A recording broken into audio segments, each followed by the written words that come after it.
शुभविवाह या मालिकेच्या 11 डिसेंबरच्या भागामध्ये सगळेजण आकाशची बर्थडे पार्टी एन्जॉय करत असतात. राजा काका सांगतात, आज आपल्याकडे खूप मोठे मॅजिशियन आलेले आहेत आणि ते आपल्यासमोर मॅजिक ट्रिक सादर करतील. मग मॅजिशियन येतात आणि आता आकाशला तिथे मॅजिक ट्रिक सादर करण्यासाठी बोलवलं जातं. आकाशसोबत एक मॅजिक ट्रिक सादर करण्यासाठी ते सांगतात, आम्हाला ना तुमच्यासोबत 2 पार्टनरसुद्धा हवेत. ते 2 पार्टनर आले की आपण तुमची मॅजिक ट्रिक सुरू करूया. असं म्हणत आता 2 पार्टनरला बोलवलं जातं. ते म्हणजे आत्या आणि आता भूमी. दोघींना बोलवल्यावरती आकाशला विचारलं जातं, तुम्हाला कुणाकडे जायला आवडेल? तर आकाश आत्याचं नाव घेतो आणि रागिणीकडे जातो. रागिणी भूमीला इशारा करते, बघितलंस ना भूमी, आकाश फक्त माझंच ऐकतो.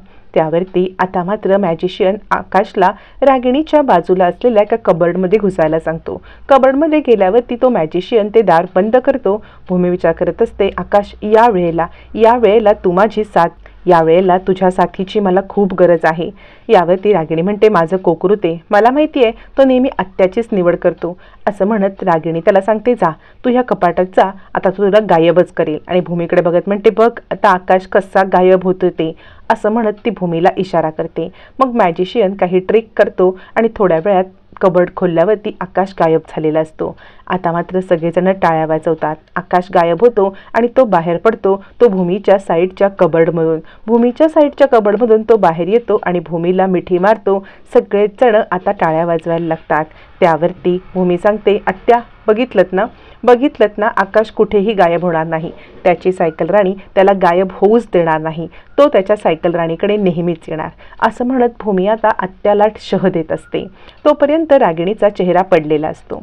बड्डे पार्टी संपते. मग आकाश एक एक करत सगळ्यांची गिफ्ट उडायला लागतो. सगळ्यांनी छान छान गिफ्ट दिलेले असतात. आकाश म्हणत असतो, मला गिफ्ट खूप आवडले. आजी म्हणते, वा आकाश, सगळ्यांचे गिफ्ट तर खूपच छान आहेत. काय ग भूमी, तू काय दिलंस आकाशला गिफ्ट? यावरती मानसी म्हणते, ताई तू खरंच विसरलीस की काय?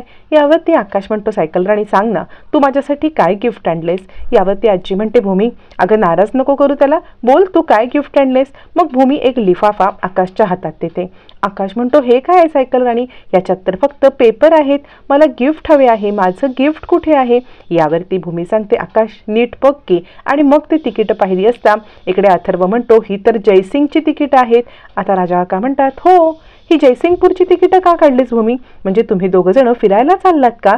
याच्यावरती अथर्व म्हणतो, वा ताई वा, काय भन्नाट गिफ्ट दिलंस. आता भूमीने जयसिंगपूरला फिरायला जातोय असं सांगून आकाशला बाहेर घेऊन जाण्याची ट्रिक केलेली असते. रागिणी विचार करते, हिने 2 तिकीटं काढली, एवढं तरी काय? यावरती आता आजी म्हणते, अगं तुम्हाला फिरायलाच जायचं होतं तर जयसिंगपूरला का?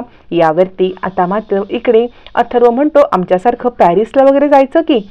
यावरती राजा काका म्हणतात, भूमी अगं पण ही 2 तिकीटं फक्त जाण्याचीच आहेत, परतीची तिकीटं याच्यामध्ये नाहीच आहेत. याच्यावरती भूमी सांगते, हो, म्हणजे मी तुम्हाला सगळ्यांना शॉर्ट नोटीसवरती सांगते, थोडंसं मला माफ करा, म्हणजे आम्ही परत येणार नाही आहोत. असं म्हटल्यावरती आता सगळ्या घरामध्ये एकच एकदम सन्नाटा होतो की नक्की काय भूमी बोलती आहे? परत येणार नाही म्हणजे काय आहे? राजा काका म्हणतात, भूमी अगं सस्पेन्स वाढवू नको, नक्की काय ते सांग. यावरती भूमी सांगते, हो राजा काका, म्हणजे मी तुम्हाला सगळ्यांना सांगणारच होते, आम्ही पुन्हा परत येणार नाही आहोत. आणि आजी मला माफ करा, म्हणजे मी तुम्हाला आधी सांगायला पाहिजे होतं. पण जयसिंगपूरला आपल्या महाजन इंडस्ट्रीजचा खूप मोठा प्लॅन सुरू होतोय आणि त्या प्लॅनमध्ये मी सगळी जबाबदारी घेतली आणि म्हणून मला तिकडे जावं लागतंय. यावरती आजी म्हणते, अगं मग त्या प्लॅनसाठी ह्याच्या आधी काही महाजन इंडस्ट्रीजचे प्लॅन नाही का तयार झाले? त्या प्लॅनसाठी तुला तिकडे जायची काय गरज आहे? यावरती रागिणी म्हणते, पण भूमी अगं तू 2 तिकीटं का काढलीस? आपलं तर असं काही ठरलं नव्हतं, तू एकटीच जाणार होतीस ना? यावरती भूमी म्हणते, हो आत्या, मी एकटी जाणार होते, पण नंतर मी विचार केला. यावरती आता मात्र आजी म्हणते, अगं भूमी पण ह्याच्या आधी पण प्लॅन झाले, त्यावेळेला तिथे इतर माणसं असतात, ते हे सगळं हँडल करतात, तुला जाण्याची गरज नाही. आणि तू गेलीस ना तरी तू बघ तिथलं कारभार कसा चालतोय आणि त्यानंतर तू परत ये. असं म्हटल्यावर ती रागिणी म्हणते, नाही आई, अगं काहीतरी गैरसमज होतोय, म्हणजे हा प्लॅन्ट इतका महत्त्वाचा आहे ना की तिथे आपला माणूस कोणीतरी सतत तैनात असेल तरच हा प्लॅन्ट व्यवस्थित होईल आणि तिथे स्वतंत्रपणे निर्णय घेणारी भूमी हीच योग्य आहे. म्हणून मी हा निर्णय घेतला होता, म्हणून मी भूमीला एकटीला पाठवायचा निर्णय घेतला. पण भूमी तू आकाशला नाही घेऊन जाऊ शकत, म्हणजे आकाशची मला इथे गरज आहे. आकाशला जाण्याचं आपलं ठरलंच नव्हतं, भूमी म्हणते बरोबर आहे आत्या तुमचं. आकाशला घेऊन जाण्याचं ठरलं नसलं तरी सुद्धा मी नंतर विचार केला की मी आकाशशिवाय राहूच शकत नाही. आकाश माझा जीव की प्राण आहे. आम्ही दोघं जण एकमेकांपासून वेगळे राहू शकत नाही, म्हणून मी आकाशला तिकडे घेऊन चाल. राजा काका म्हणतात पण एक मिनिट, हे सगळं ठरलं तरी कधी? आम्हाला याच्याबद्दल काहीच माहीत नाहीये. रागिणी म्हणते हो, म्हणजे हे असं अचानकच ठरलं आणि भूमी स्वतंत्र विचार करते ना, म्हणून तिला तिकडे पाठवण्याचा मी विचार केला.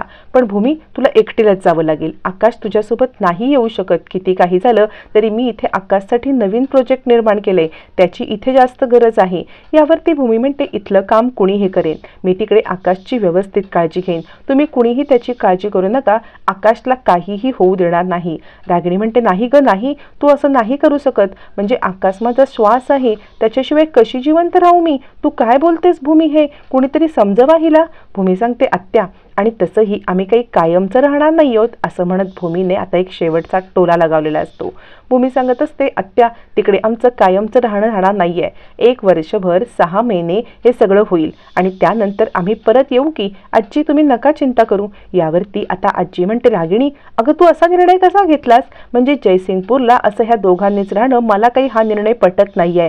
रागिणी म्हणते अगं आई, तेच तर तुला सांगते मी. तिथे आपलं कोणीतरी भरभक्कम माणूस पाहिजे, म्हणून मी भूमीला तिकडे पाठवते, नाहीतर तो प्रोजेक्ट आपला फ्लॉप होईल ना. यावरती भूमी सांगते हो, आणि मी स्वतःहून आत्यांना म्हटलं होतं की या प्रोजेक्टमध्ये काम करण्याची माझी इच्छा आहे, पण मी आकाशशिवाय नाही राहू शकत. त्यामुळे मी निर्णय घेतलाय की आकाशला घेऊन जाणार. आकाश हे सगळं ऐकत असतो आणि आता निर्णय पूर्णपणे आकाशवरती असतो. आकाश काय निर्णय घेतोय याच्याकडे आता सगळ्यांचे डोळे लागून राहिलेले असतात. त्यावरती रागिणी म्हणते भूमी तू चुकीचं करतेस. मी आकाशला मुलाप्रमाणे वाढवलंय, त्याचं सगळं केलंय, त्याला लहानाचं मोठं केलंय, आणि तू असा आकाशला माझ्यापासून दूर घेऊन जाणार? नाही ग नाही. या घराचा ऑक्सिजन आहे आकाश, या घराचा श्वास आहे आकाश. कुणीही आकाशशिवाय राहू शकत नाही. भूमी तू चुकतेस. भूमी नको ना असं करूस, म्हणजे माझा तर जीव गेल्यासारखं होईल. भूमी नको असं करू, असं म्हणत रागिणी तिला विनवण्या करत असते. माझं इथलं प्रोजेक्ट पण अपूर्ण राहील असं सांगत असते. आता तिचं प्रोजेक्ट काय असतं हे भूमीला अचूक माहिती असतं. त्यामुळे भूमी मात्र ठाम असते की आकाश तिच्यासोबत जाणार. यावरती रागिणी म्हणते आई अगं तू तरी सांग, आई अगं तू तरी सांग भूमीला, ही अशी काय करते? काहीही झालं तरी मी आकाशला नाही पाठवणार म्हणजे नाहीच पाठवणार. जितकी रागिणी हट्टी तितकीच भूमी हट्टी. भूमीने पण मनाशी ठाम निश्चय केलेला असतो की आज काहीही झालं तरी सुद्धा आकाशला घेऊन जायचं. भूमी म्हणते आत्या मी तिथे एकटी नाही राहू शकत. माझ्यासोबत आकाश असेल तर आम्ही दोघं जण मिळून तो प्रोजेक्ट करू आणि तिथे सुद्धा आकाशला खूप काही शिकायला मिळेल. त्यामुळे आकाशला घेऊन जाणं गरजेचं आहे. आता निर्णय आकाशवरती असतो. आकाश जो निर्णय घेईल तो सगळ्यांना मान्य करणं गरजेचं असतं. पण रागिणी मात्र हादरलेली असते, कारण जर आकाश इकडून निघून गेला आणि भूमीने त्याला बरं केलं तर मात्र सगळी प्रॉपर्टी ही रागिणीच्या हातातून निघून जाऊन ही आकाश आणि भूमीच्या हातात येणार असते. भूमीने अचूक डाव साधलेला असतो. शेवटच्या क्षणी भूमीने असा वार केलेला असतो की रागिणीला पाणी मागायला पण जागा ठेवलेली नसते. रागिणीच हादरून जाते. हे आपल्यासोबत नक्की काय घडतंय? ही भूमी आपल्याला इतका मोठा शह देऊ शकते याच्यावरती रागिणीला विश्वासच बसत नाही. ती थांबवण्याचा प्रयत्न करत असते, पण भूमी यावेळेला ऐकत नाही. आता सगळा निर्णय आकाशवरती सोपवून आजी निर्धास्त होते. आजी म्हणते थांब रागिणी, आकाशचा जो निर्णय असेल तो आपल्याला मान्य करावा लागेल. यावरती रागिणी रडायला लागते. अगं आई नको नको, तू असं नको करूस. यावरती रागिणीला आजी समजवते अगं रागिणी शांत हो. यावरती आकाश तिकडे येतो. अत्तू तू रडू नकोस, मला तुला सॅड बघायला आवडत नाहीये. रागिणी म्हणते बाळा तू मला सोडून नाही ना जाणार, तू माझा मुलगा आहेस ना, मला सोडून जाऊ नको, असं म्हणत ती आता आकाशला भुलवण्याचा प्रयत्न करते. राजा काका पाहत असतात की आता नक्की आकाश निर्णय कोणाच्या बाजूने घेणार. अखेर आकाश निर्णय घेतो. आकाश सांगतो अत्तू तू वाईट वाटून घेऊ नकोस, तू बिलकुल वाईट वाटून घेऊ नकोस, पण मी सायकल राणीशिवाय नाही राहू शकत. सायकल राणी माझा जीव की प्राण आहे, तिच्याशिवाय राहण्याचा संबंधच येत नाही. त्यामुळे मी सायकल राणीसोबत जयसिंगपूरला जाणार म्हणजे जाणारच. आता ठाम निश्चय करत आकाशने आत्याचे 3:13 वाजवलेले असतात. रागिणीचा प्लॅन क्षणात फ्लॉप झालेला असतो. पत्त्यांचा बंगला कोसळलेला असतो. रागिणीची स्वप्न चक्काचूर झालेली असतात. आकाशने घर सोडून जायचा निर्णय घेतलेला असतो. बॅग भरून आकाश भूमीसोबत निघतो सुद्धा.